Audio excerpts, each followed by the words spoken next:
ঈদের তৃতীয় দিনে রাজধানীর বিভিন্ন বিনোদন কেন্দ্রে ভিড় করছেন নগরবাসী। ঈদ বিনোদনের খবর নিয়ে আমাদের সাথে মিরপুর জাতীয় চিড়িয়াখানা থেকে যোগ দিচ্ছেন সহকর্মী সুমনা সুমি। সুমি, এর আগেও আপনার সঙ্গে যুক্ত হয়েছিলাম, তখনও দেখেছি দর্শনার্থীদের ভিড় ছিল। এখন তো বেলা অনেকটাই গড়িয়েছে, এখন ভিড় কেমন দেখছেন? দর্শনার্থীরা চিড়িয়াখানায় কেমন ঘুরছেন জানতে চাই।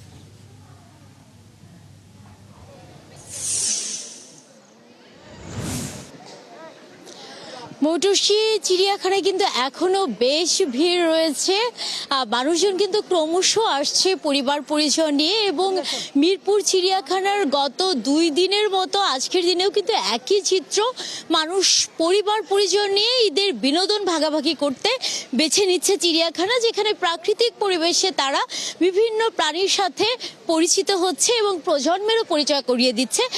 এখানে অনেক দূর দূরান্ত থেকে কিন্তু মানুষ এসেছে, শুধু ঢাকা বা ঢাকার আশপাশ এলাকা না, অন্যান্য বিভাগ থেকেও তারা জাতীয় চিড়িয়াখানায় এসেছে। এবং অনেকেরই কথা যে এই চিড়িয়াখানা দেশের সম্পদ, এবং যেখানে বিভিন্ন ধরনের প্রাণী আছে যা তারা বিভিন্ন টেলিভিশনে দেখে, তাদেরকে কিন্তু এখানে তারা দেখতে পাচ্ছে। আমরা একটু কথা বলি, কেমন লাগছিল, কি কি দেখলেন আজকে, কোথা থেকে এসেছেন?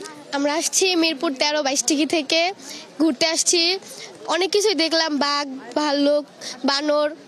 এখানে অনেকবারই আসা হয়, জায়গাটা খুব ভালো, বাচ্চাদের জন্য খুব ভালো। এইটা যেমন শিশুদের জন্য ভালো, বড়রাও কিন্তু এখানে শিশু হয়ে যায়। এই প্রথমবার আসেন না আগেও এসেছে? জীবনে প্রথমবার। কেমন লাগলো প্রথমবার চিড়িয়াখানা? খুব সুন্দর। সুন্দর লেগেছে যে পাশে হাসছেন আপনার সহধর্মিনী। আপনার অনুভূতি কি চিড়িয়াখানায় এসে? না, চিড়িয়াখানা আসছি বাচ্চা কাচ্চাদেরকে নিয়ে, ওদেরকে দেখার জন্য, কারণ ওইগুলো তো সব জায়গায় দেখা যায় না, তাই বাচ্চাদেরকে নিয়ে এখানে আসলাম। একটু আনন্দ, বাচ্চারা আনন্দ উপভোগ করলো ঈদের সময়, ওইটুকুই নিয়ে সেরে আমরা এখানে। সন্তানের আনন্দে বাবা মায়ের সুখ, সন্তান কি বলছে? আমার 2বার আসা হয়েছে, এবার এসে আমার অনেক ভালো লাগছে। আমি বানর দেখেছি, এখানে একটা পাখি দেখেছি, এটা নামটা জানি না। আমার অনেক ভালো লেগেছে। এখানে ঈদের দিনে আসতে পারিনি, তার জন্য আজকে এসেছি। শিশুদের এই ভালো লাগাটা কিন্তু একেবারে তাদের চোখে মুখে ফুটে উঠছে। ধন্যবাদ সুমি আপনাকে। দর্শক, জাতীয় চিড়িয়াখানা থেকে ঈদ উদযাপনের খবর জানাচ্ছিলেন সহকর্মী সুমনা সুমি।